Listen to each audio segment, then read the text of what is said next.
The following program is from NET, the National Educational Television Network. Debate: James Baldwin versus William Buckley. Subject: has the American dream been achieved at the expense of the American Negro? This debate was held recently at the Cambridge Union, Cambridge University, England, and was recorded for use by NET.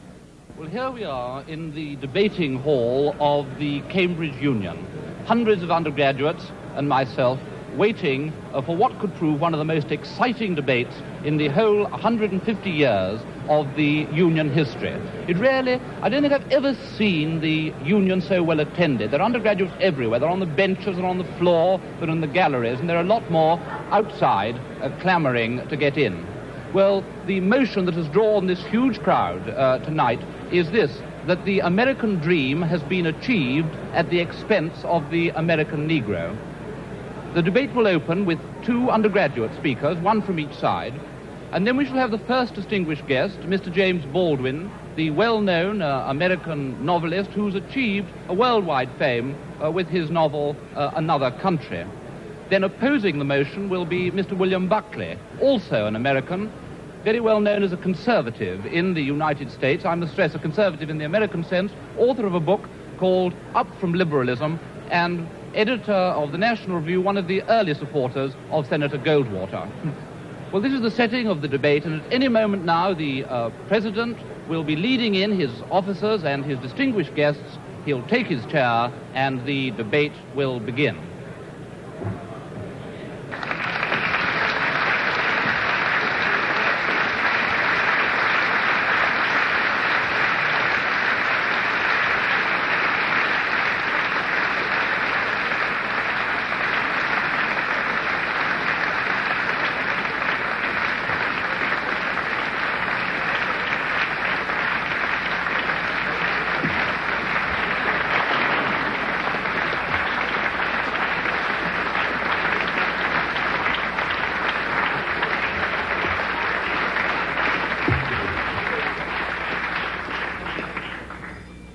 The motion before the House tonight is, the American dream is at the expense of the American Negro. We propose to Mr. David Haycock of Pembroke College and oppose to Mr. Jeremy Burford of Emmanuel College. Mr. James Baldwin will speak third. Mr. William F. Buckley Jr. will speak fourth. Mr. Haycock is the ear of the House.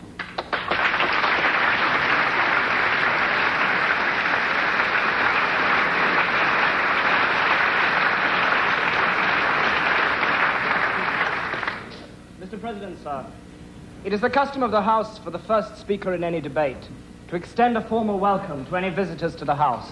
I can honestly say, however, that it is a very great honor to be able to welcome to the House this evening Mr. William Buckley and Mr. James Baldwin. Mr. William Buckley has the reputation of possibly being the most articulate conservative in the United States of America. He was a graduate of Yale, and he first gained a reputation for himself by publishing a book entitled God and Man and Yale. Since then, he has devoted himself to the secular, and this has included Norman Mailer, Kenneth Tynan, Mary McCarthy, and Fidel Castro, none of whom have come out of their confrontations unscathed. At present, his principal occupation is editing a right-wing newspaper in the United States entitled The National Review. Mr. James Baldwin is hardly in need of introduction. His reputation, both as a novelist and as an advocate of civil rights, is international. His third novel, Another Country, has been published as a paperback in England today. Mr. Baldwin and Mr. Buckley are both very welcome to the House this evening.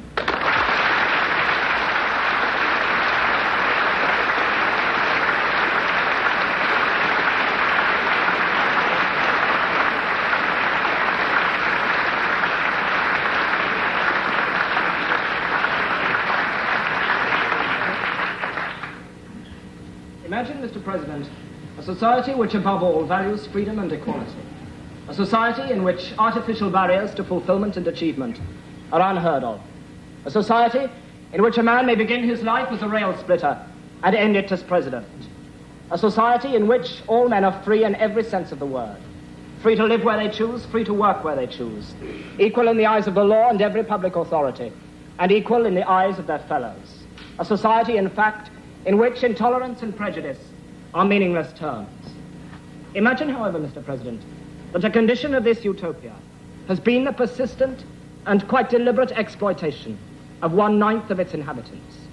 That 1 man in 9 has been denied those rights which the rest of that society takes for granted. That 1 man in 9 does not have the chance for fulfillment or realization of his innate potentialities. That 1 man in 9 cannot promise his children a secure future and unlimited opportunities.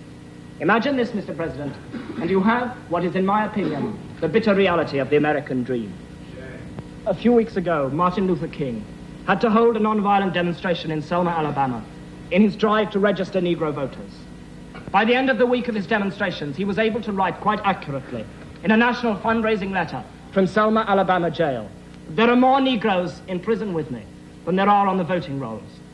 When King wrote that letter, 335 out of 32,700 Negroes in Dallas had the vote, 1% of the Dallas population. After a mass march to the courthouse, 237 Negroes, King among them, were arrested. The following day, 470 children who had deserted their classrooms to protest against King's arrest were charged with juvenile delinquency. 36 adults on the same day were charged with contempt of court for picketing the courthouse while State Circuit Court was in session. On the following day, 111 people were arrested on the same charge, despite their claim that they merely wanted to see the voting registrar. 400 students were arrested and taken to the armory, where many of them spent the night on a cold cement floor. The following day, the demonstration spread to Marion, Alabama. In Marion, Negroes outnumber whites by 11,500 to 6,000 people, and yet only 300 are registered to vote. Negroes in Marion were anxious to test the public accommodation section of the civil rights law. They entered a drugstore, and there they were served with Coca-Cola laced with salt, and were told that hamburgers had risen to $5 each. After the arrest of 15 Negroes for protesting against this treatment, 700 Negroes boycotted their classes next day and marched in orderly fashion to the jail. There they sang civil rights songs until they were warned by a state trooper that they would be arrested if they sung one more song. Of course, they sang another song, and of course all 700 were arrested. American society has felt fit to use Negro labor. It has felt fit to use the blood of the Negro in 2 world wars. It has felt fit to listen to his music. It has felt fit to laugh at his jokes. And yet, as far as I'm concerned, it has never felt fit to give the American Negro a fair deal. And for this reason, Mr. President, I would beg leave to propose the motion that the American dream is at the expense of the American Negro.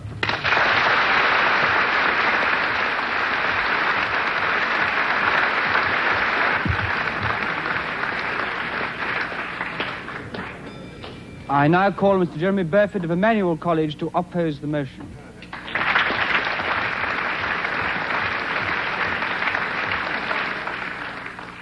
Now have Mr. Jeremy Burford of Emmanuel College, who is the first undergraduate opposing the motion. James Baldwin is well known as one of the most vivid and articulate writers about the Negro problem in America. Mr. Baldwin had a difficult childhood, and he has personally himself suffered discrimination and ill treatment in the South of America. And I would like to say at this time that it is not the purpose of this side of the House to condone that in any way at all. It is not our purpose to oppose civil rights. It is our purpose to oppose this motion.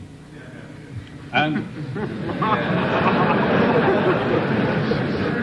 thank you, sir. Come and collect your fee afterwards.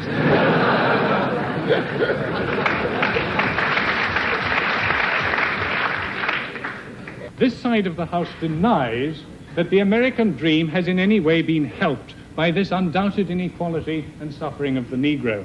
We maintain that, in fact, it has hindered the American dream. And if there had been equality, if there had been true freedom of opportunity, the American dream would be very much more advanced than it is now. If the American dream has made any progress, and I think it has been made in spite of the suffering and inequality of the American Negro, and not because of it. Now, it is also implied from this motion that the American dream is encouraging and worsening the suffering of the American Negro. This is emphatically not the case. The American dream the American economic prosperity and respect for civil liberties has been the main factor in bringing about the undoubted improvement in race relations in America in the last 20 years. And Professor Arnold Rose, who is the author of The Negro in America, which is perhaps the definitive work on the subject, who is also a contributor to what was called a freedom pamphlet, so I should imagine that if he has any bias at all, it is in favor of the Negro. He said that this improvement in race relations will be seen in years to come as remarkably quick. And he has put it down to three main causes: increased industrialization and technical advance, the increased social mobility of the American people, and the economic prosperity. And I would put it to this House that industrialization and economic prosperity are two of the main ingredients of the American dream. And at the same time, again, I do not want to say that the Negro in America is treated fairly, but at the same time, the average per capita income of Negroes in America is exactly the same as the average per capita income of people in Great Britain. Now, I found that absolutely amazing, and I understand that some of you do as well. So I have got the reference here from the United States News and World Report of July the 22nd, 1963, in which it points out, this will have to be the last interruption I take, as time is running short. Mr. President, on a point of information, is the Speaker talking of real income or money income? I'm talking of money. I'm talking of money income, and I would not wish to disguise that. I would also say that in terms of this, there are only 5 countries in the world where the income is higher than that of the American Negro, and they do not include countries like West Germany and France and Japan. Now, there are in America 35 Negro millionaires. There are Negro 6,000 doctors and so on. Now, I do not, by saying this, wish to emphasize that the Negro is fairly treated. I merely wish to try and convey a more realistic and objective account of the situation of the Negro. I agree that there are Negroes who are very poor indeed, such as the old gentleman in the South who was talking about some of his wealthier brethren. And he was saying, yes, some of these rich Negroes, they put on airs, they like the bottom figure of a fraction. The bigger they try to be, the smaller they really are. I would repeat, Mr. President, sir, in the last minute I have, that this debate is not whether civil rights should be extended to American Negroes or not. If it were, it would be a very easy motion to argue for and a very easy motion to vote for. The debate tonight concerns whether the American dream is at the expense of the American Negro. That is, whether the American Negro has paid for the American dream with his suffering, or whether the American dream has furthered Negro inequality. And I would deny both those two precepts. I would say that Negro inequality has hindered the American dream, and I would say that the American dream has been very important indeed in furthering civil rights and in furthering freedom for the American Negro. Mr. President, sir, I beg to oppose the motion.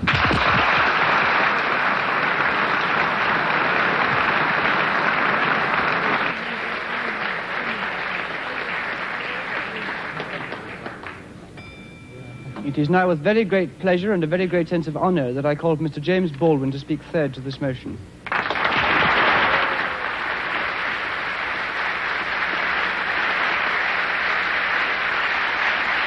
Now we have Mr. James Baldwin, the star of the evening, who has been sitting, listening attentively, and getting a wonderful reception here in the Cambridge Union. Tremendous enthusiasm from all sides of the House for Mr. Baldwin, who has been listening to the arguments. Now will bring the voice of actual experience to the debate. Good evening. I find myself, not for the first time, in the position of a kind of Jeremiah.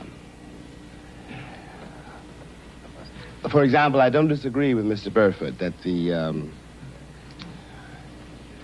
the inequality suffered by the American Negro population of the United States has hindered the American dream. Indeed, it has. I quarrel with some other things he has to say. The other deeper element of a certain awkwardness I feel has to do with it has to do with one's point of view. I have to put it that way. One's sense, one's system of reality. It would seem to me that the proposition before the House, if I put it that way, is the American dream at the expense of the American Negro, or the American dream is at the expense of the American Negro, is a question hideously loaded, and that one's response to that question, or one's reaction to that question, has to depend on an effect on where you find yourself in the world, what your sense of reality is, what your system of reality is. That is, it depends on assumptions which we hold so deeply as to be scarcely aware of them. A white South African, or a Mississippi sharecropper, or a Mississippi sheriff, or a Frenchman driven out of Algeria, all have, at bottom, a system of reality which compels them to, for example, in the case of the French exile from Algeria, to defend French reasons for having ruled Algeria. The Mississippi or the Alabama sheriff, who really does believe when he's facing a Negro boy or girl that this woman, this man, this child must be insane to attack the system to which he owes his entire identity. Of course, for such a person, the proposition of which we're trying to discuss here tonight does not exist. And on the other hand, I have to speak as one of the people who've been most attacked by what we must now here call the Western or the European system of reality. What white people in the world, because the doctrine of white supremacy, I hate to say it here, comes from Europe. That's how it got to America. Beneath then, whatever one's reaction to this proposition is, has to be the question of whether or not civilizations can be considered as such equal, or whether one civilization has the right to overtake and subjugate and in fact to destroy another. Now what happens when that happens?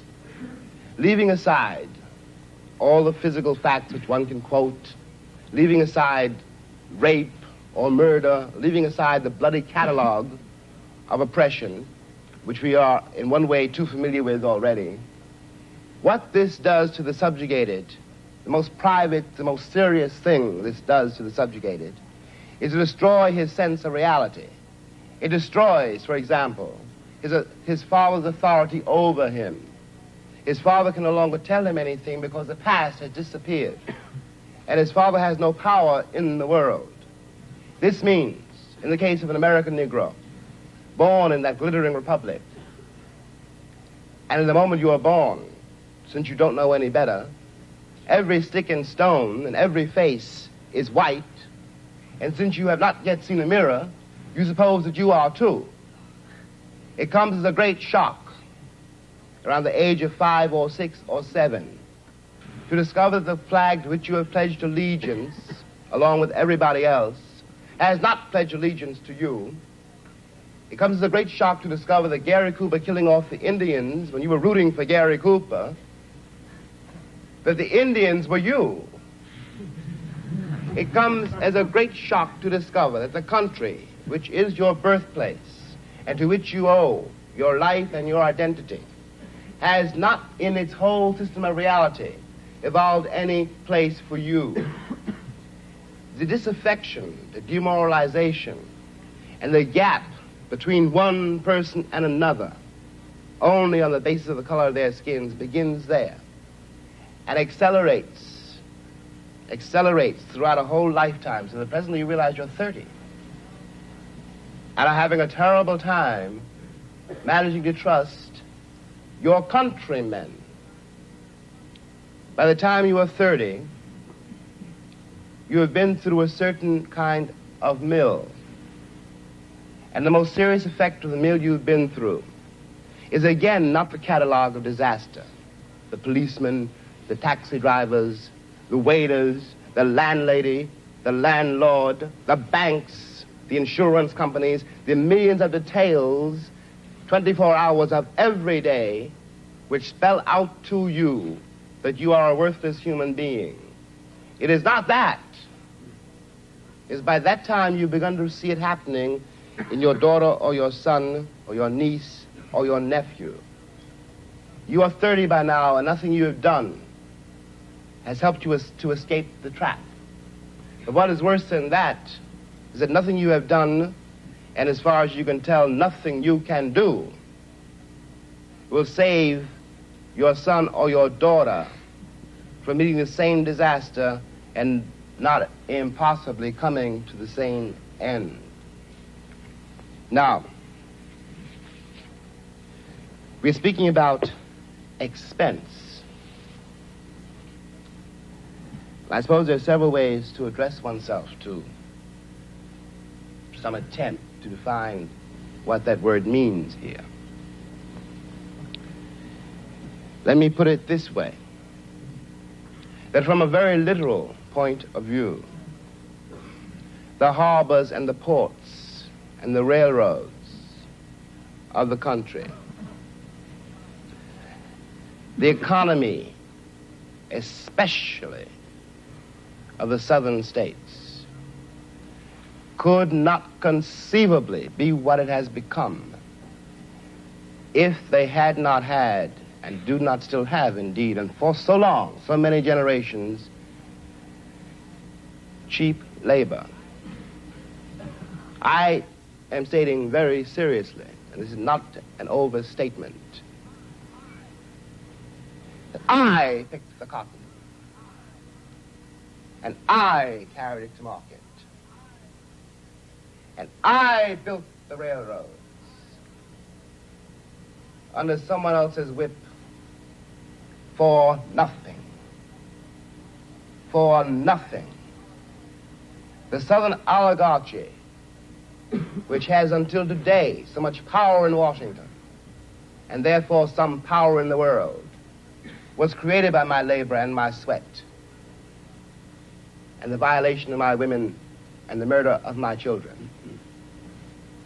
This, in the land of the free and the home of the brave. And no one can challenge that statement. It is a matter of historical record.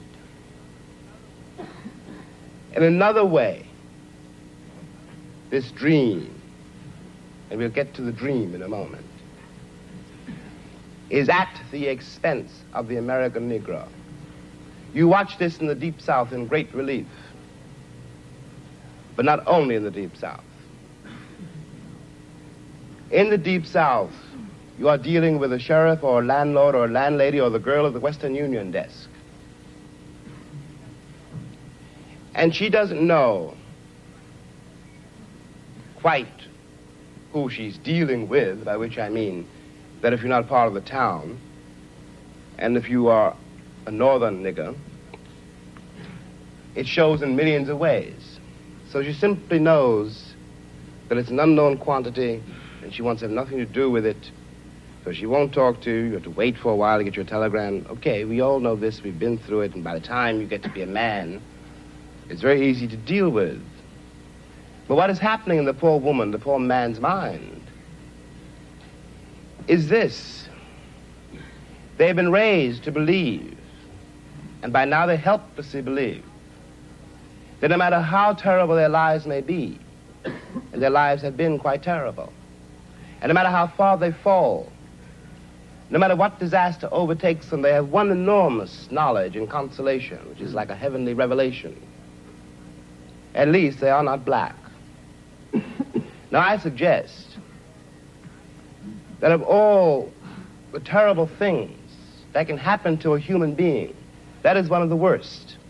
I suggest that what has happened to white Southerners is in some ways, after all, much worse than what has happened to Negroes there.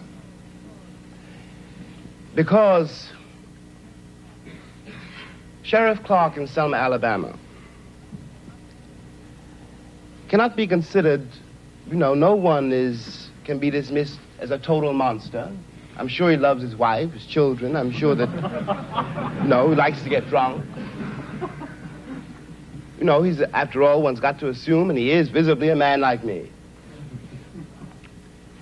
But he doesn't know what drives him to use the club, to menace with the gun, and to use the cattle prod. Something awful must have happened to a human being to be able to put a cattle prod against a woman's breast, for example. What happens to the woman is ghastly. What happens to the man who does it is in some ways much, much worse. This is being done, after all, not 100 years ago, but in 1965, in a country which is blessed with what we call prosperity, a word we won't examine too closely, with a certain kind of social coherence, which calls itself a civilized nation and which espouses the notion of the freedom of the world. And it is perfectly true from the point of view now simply of an American Negro. Any American Negro watching this, no matter where he is, from the vantage point of Harlem, which is another terrible place, has to say to himself, in spite of what the government says we can't do anything about it. But those are white people being murdered in Mississippi work farms, being carried off to jail. Those are white children running up and down the streets. The government would find some way of doing something about it. We have a civil rights bill now. We had an amendment, the 15th Amendment, nearly 100 years ago. I hate to sound again like an Old Testament prophet, but if the amendment was not honored then, I don't have any reason for believing the civil rights bill will be honored now. And after all, one's been there since before, a lot of other people got there. If one has got to prove one's title to the land, isn't 400 years enough? 400 years, at least 3 wars. The American soil is full of the corpses of my ancestors. Why is my freedom or my citizenship or my right to live there, how is it conceivably a question now? And I suggest further that in the same way, the moral life of Alabama sheriffs and poor Alabama ladies, white ladies, their moral lives have been destroyed by the plague called color, that the American sense of reality has been corrupted by it. At the risk of sounding excessive, what I always felt when I finally left the country, found myself abroad in other places, and watched Americans abroad. And these are my countrymen. And I do care about them. And even if I didn't, there is something between us. We have the same shorthand. I know, when I look at a girl or a boy from Tennessee, where they came from in Tennessee, and what that means. No Englishman knows that, no Frenchman, no one in the world knows that except another black man who comes from the same place. One watches these lonely people denying the only kin they have. We talk about integration in America as though it was some great new conundrum. The problem in America is that we've been integrated for a very long time. Put me next to any African, and you will see what I mean. And my grandmother was not a rapist. What we are not facing is the results of what we've done. What one begs the American people to do for all our sakes is simply to accept our history. I was there not only as a slave, but also as a concubine. One knows the power, after all, which can be used against another person if you've got absolute power over that person. It seemed to me when I watched Americans in Europe that what they didn't know about Europeans was what they didn't know about me. They weren't trying, for example, to be nasty to the French girl or rude to the French waiter. They didn't know they hurt their feelings. They didn't have any sense that this particular woman, this particular man, though they spoke another language and had different manners and ways, was a human being. And they walked over them with the same kind of bland ignorance, condescension, charming and cheerful, with which they'd always patted me on the head and called me shine, and were upset when I was upset. What is relevant about this is that whereas 40 years ago when I was born, the question of having to deal with what is unspoken by the subjugated, what is never said to the master, of ever having to deal with this reality was a very remote possibility. It was in no one's mind. When I was growing up, I was taught in American history books that Africa had no history, and neither did I. That I was a savage, about whom the less said the better, who had been saved by Europe and brought to America. And of course, I believed it. I didn't have much choice. Those are the only books there were. Everyone else seemed to agree. If you walk out of Harlem, ride out of Harlem, downtown, the world agrees. What you see is much bigger, cleaner, whiter, richer, safer than where you are. They collect the garbage. People obviously can pay their life insurance. The children look happy, safe. You're not.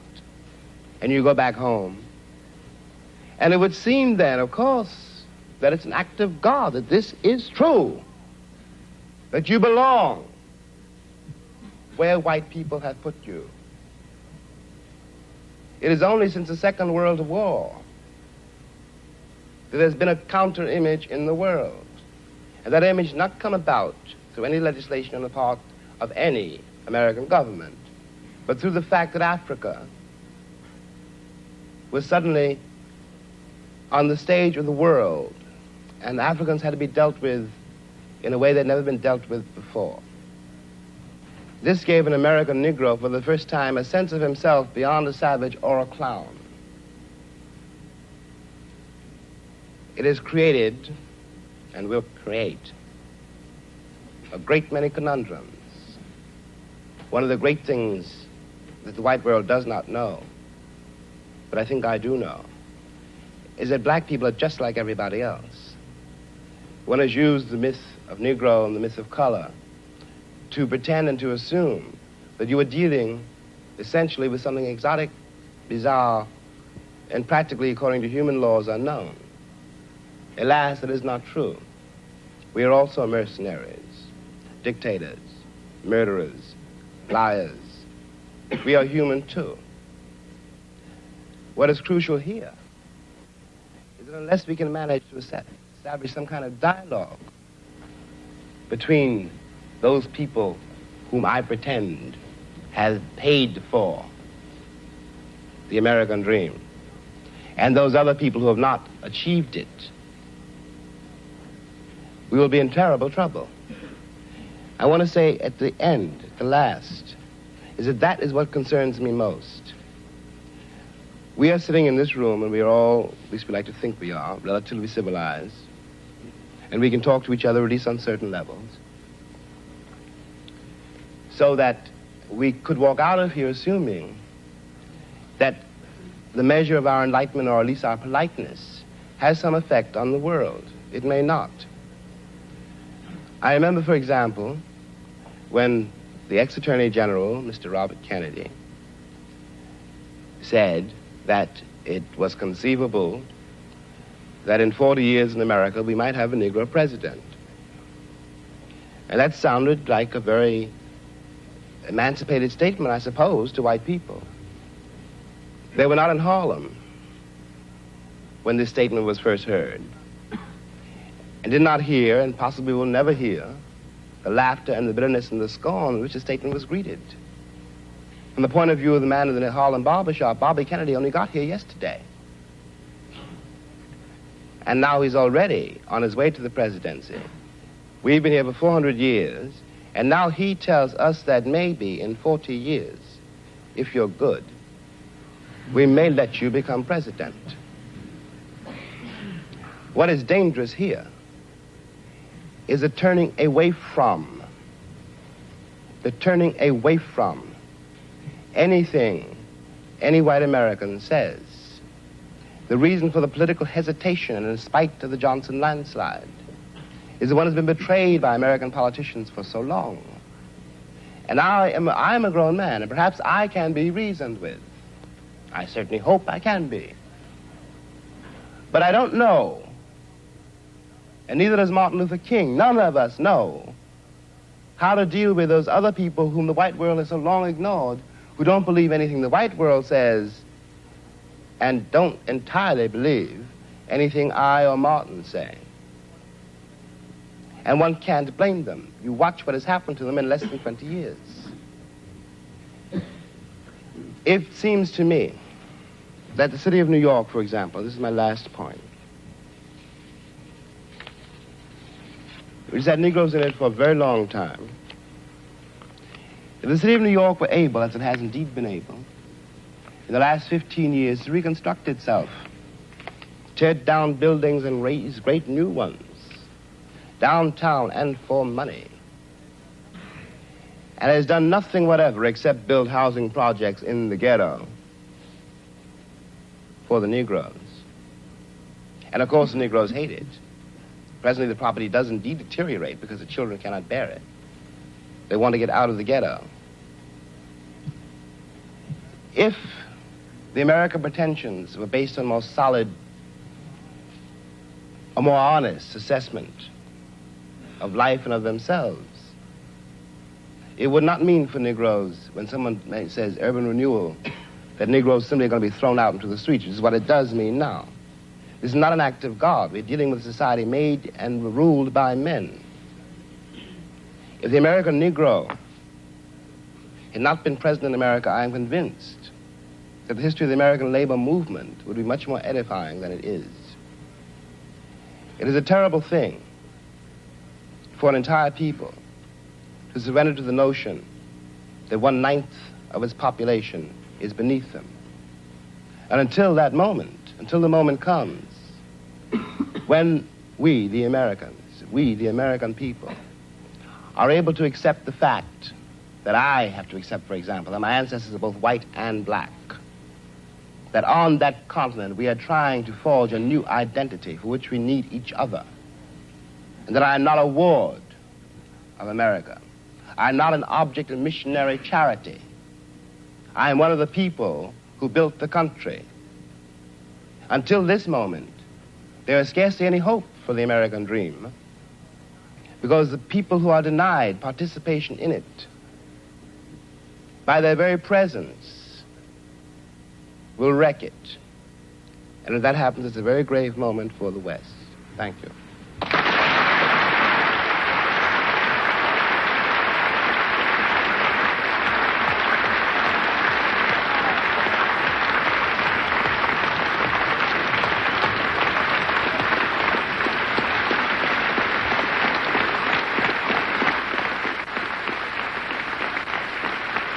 Tremendously moving moment now, the whole of the Union standing and applauding this magnificent speech of James Baldwin.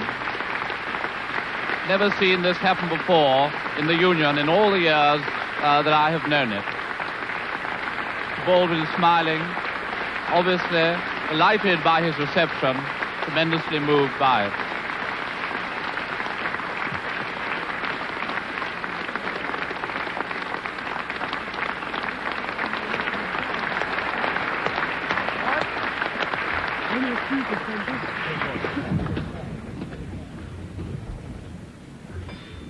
I am now very grateful and very pleased to be able to call on Mr. William F. Buckley, Jr. to speak forth to this motion.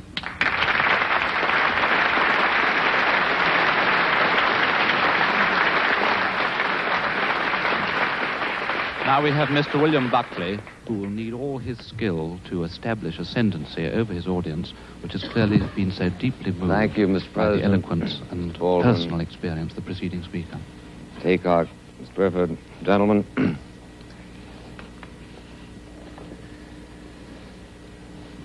It seems to me that of all the indictments Mr. Baldwin has made of America, here tonight and in his copious literature of protest, the one that is most striking involves, in effect, the refusal of the American community to treat him other than as a Negro. The American community has refused to do this. The American community, almost everywhere he goes, treats him with the kind of unction, the kind of satisfaction at posturing carefully for his flagellations of our civilization, that indeed, quite properly, commands the contempt which he so eloquently showers upon us. It is impossible, in my judgment, to deal with the indictment of Mr. Baldwin unless one is prepared to deal with him as a white man. Unless one is prepared to say to him, the fact that your skin is black is utterly irrelevant to the arguments that you raise. The fact that you sit here, as is your rhetorical device, and lay the entire weight of the Negro ordeal on your own shoulders is irrelevant to the argument that we are here to discuss. The gravamen of Mr. Baldwin's charges against America are not so much that our civilization has failed him and his people, that our ideals are insufficient, but that we have no ideals.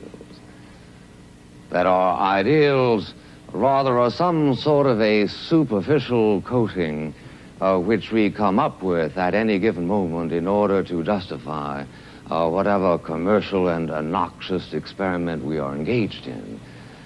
Thus, Mr. Baldwin can write his book, The Fire Next Time, in which he threatens America. He didn't, in writing that book, speak with the British accents that he used exclusively tonight, in which he threatened America with the necessity for us to jettison our entire civilization. The only thing that the white man has that the Negro should want, he said, is power. And he is treated from coast to coast in the United States Mr. Buckley. With a kind Mr. of Buckley unctuous doesn't choose to give way the interrupter, Master, and he has done. The interrupter is now set down. Goes beyond anything that was ever expected from the most servile Negro creature by a Southern family. I propose to pay him the honor this night of saying to him, Mr. Baldwin, I am going to speak to you without any reference whatever to those surrounding protections which you are used to in virtue of the fact that you are a Negro. And here we need to ask the question, what in fact shall we do about it, Mr. President? What shall we in America try to do, for instance, to eliminate those psychic humiliations which I join Mr. Baldwin in believing are the very worst aspects of this discrimination? You found it a source of considerable mirth to laugh away the statistics of my colleague, Mr. Burford. I don't think they are insignificant. They are certainly not insignificant in a world which attaches a considerable importance to material progress. It is, in fact, the case that seven-tenths of the white income of the United States is equal to the income that is made by the average Negro. I don't think this is an irrelevant statistic, ladies and gentlemen. It takes a capitalization of $15,000, $16,000, $17,000 per job in the United States. This is a capitalization that was not created exclusively as a result of Negro travail. My great-grandparents worked too. Presumably yours worked also. I don't know of anything that has ever been created without the expense of something. All of you who hope for a diploma here are going to do that at the expense of a considerable amount of effort.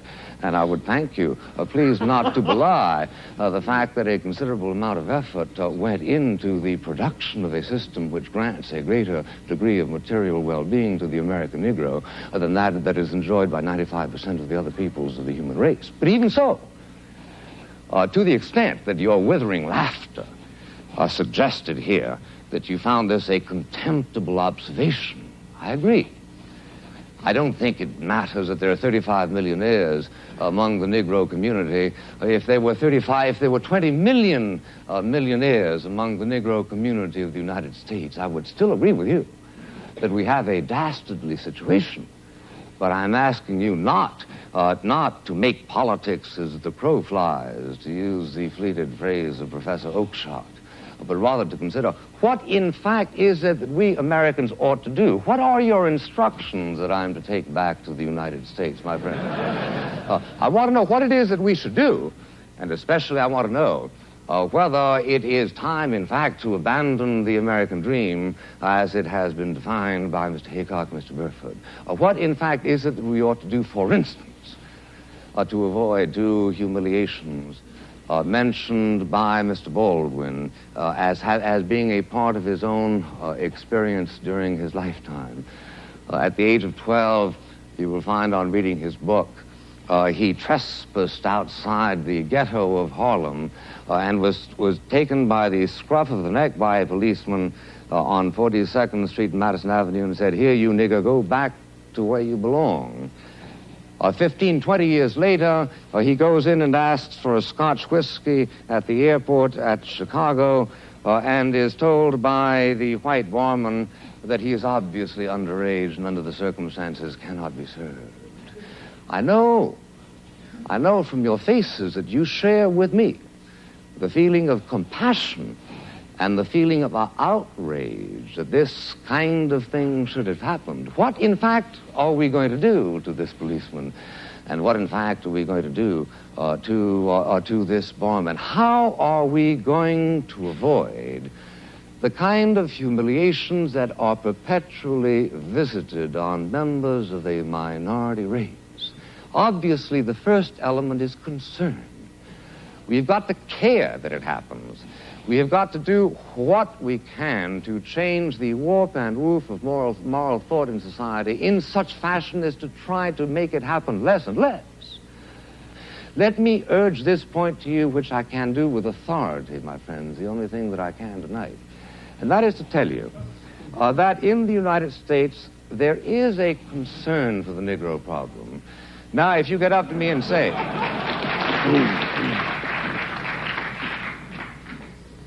if you get up to me and say, well, now, is there the kind of concern that we, students of Cambridge, would show if the problem were our own? All I can say is I don't know. It may very well be that there has been some sort of a sunburst of moral enlightenment that has hit this community, so as to make it predictable that if you were the governors of the United States, the situation would change overnight. I'm prepared to grant this as a form of courtesy, Mr. President. But meanwhile, I'm saying to you that the engines of concern in the United States are working. The presence of Mr. Baldwin here tonight is in part a reflection of that concern.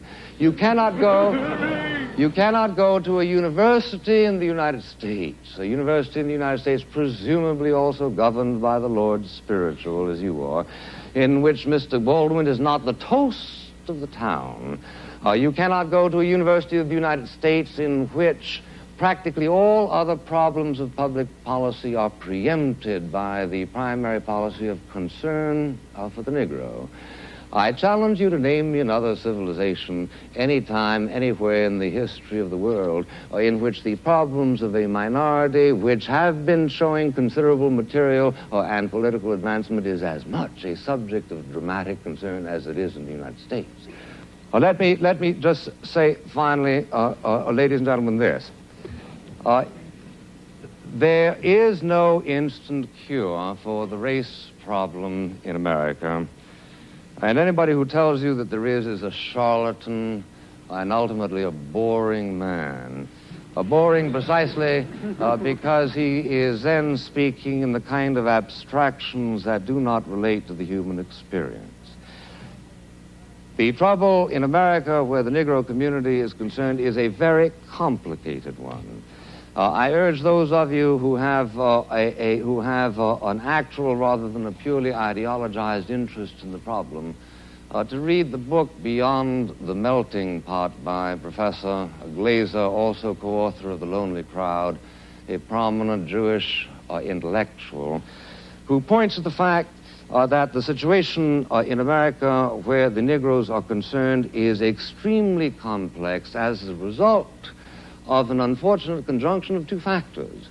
One, is the dreadful efforts to perpetuate discrimination by many individual American citizens as a result of their lack of that final and ultimate concern which some people are truly trying to agitate the other, is as a result of the failure of the Negro community itself to make certain exertions which were made by other minority groups during the American experience.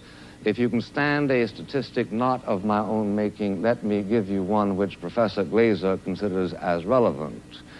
He says, for instance, in 1900, there were 3,500 Negro doctors in America. In 1960, there were 3,900, an increase in 400.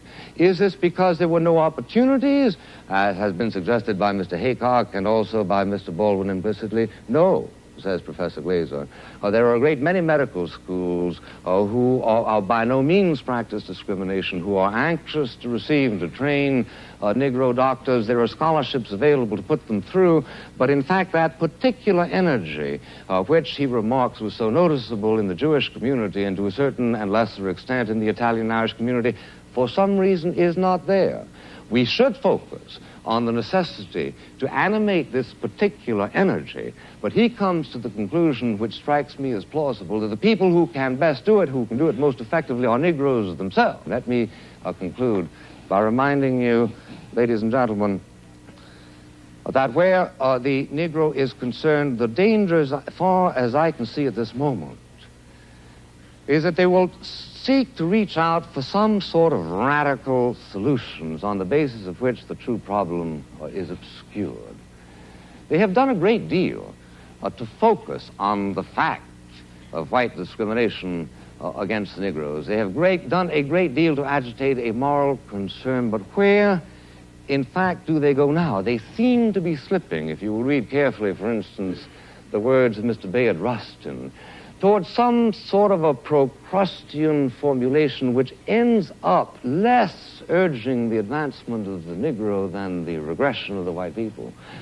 14 times as many people in New York City born of Negroes are illegitimate as of whites. This is a problem. How shall we address it? By seeking out laws that encourage illegitimacy in white people? This, unfortunately, tends to be the rhetorical momentum that some of their arguments are taking. One thing you might do, Mr. Buckley, is let them vote in Mississippi. I agree. I agree.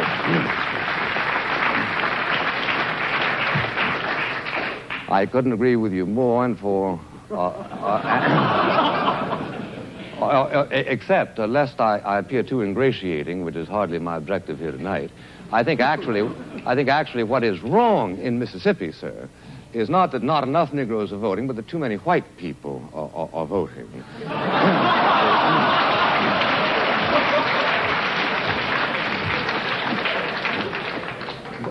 Booker T. Washington said that the important thing where Negroes are concerned is not that they hold public office, but that they be prepared to hold public office. Not that they vote, but that they be prepared to vote. What are we going to do with the Negroes, having taught the Negroes in Mississippi to despise Ross Barnett? Shall we then teach them to emulate their cousins in Harlem and adore Adam Clayton Powell, Jr.? It is much more complicated, sir, than simply the question of giving them the vote. If I were myself a constituent of the community of Mississippi at this moment, what I would do is vote to lift the standards of the vote so as to disqualify 65% of the white people who are presently voting. Not simply to give the... Now, I say then that what we need is a considerable amount of frankness that acknowledges that there are two sets of difficulties. The difficulties of the white person who acts as white people and brown people and black people do all over the world to protect their own vested interests, who have, as all of the races in the entire world have, and suffer from a kind of a racial narcissism which tends always to convert every contingency into such a way as to maximize their own power. That, yes, we must do. but we must also reach through to the Negro people and tell them that their best chances are in a mobile society. And the most mobile society in the world today, my friends, is the United States of America. The most mobile society of the United States in the world is the United States of America, and it is precisely that mobility which will give opportunities to the Negroes which they must be encouraged to take. But they must not, in the course of their ordeal, be encouraged to adopt the kind of cynicism, the kind of despair, the kind of iconoclasm that is urged upon them by Mr. Baldwin in his recent works. Because of one thing, I can tell you, I believe with absolute authority, that where the United States is concerned, if it ever becomes a confrontation between a continuation of our own sort of idealism, the private stock of which, granted, like most people in the world, we tend to lavish only every now and then on public enterprises, reserving it so often for our own irritations and pleasures.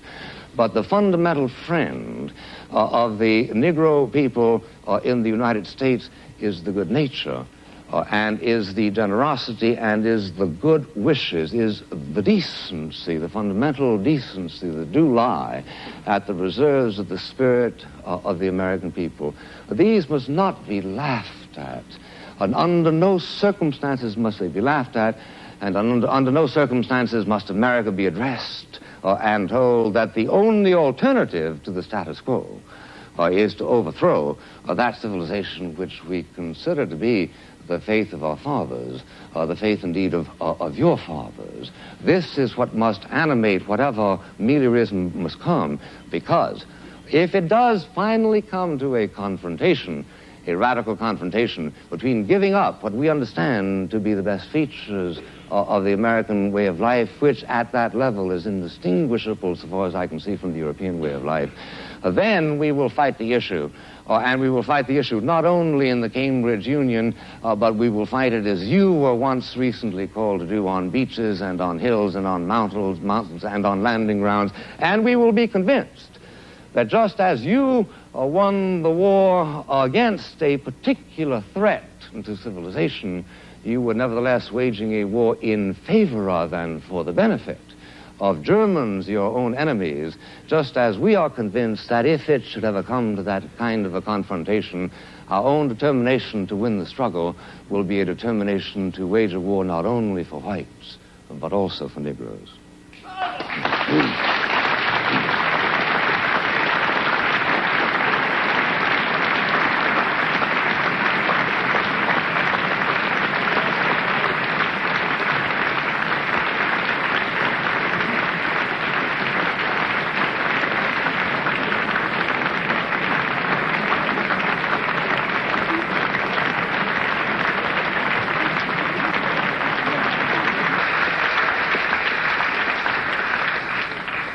Will the tellers take their places, please?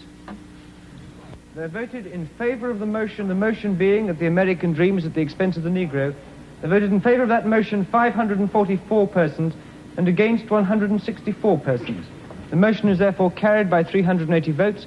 I declare the House to stand adjourned.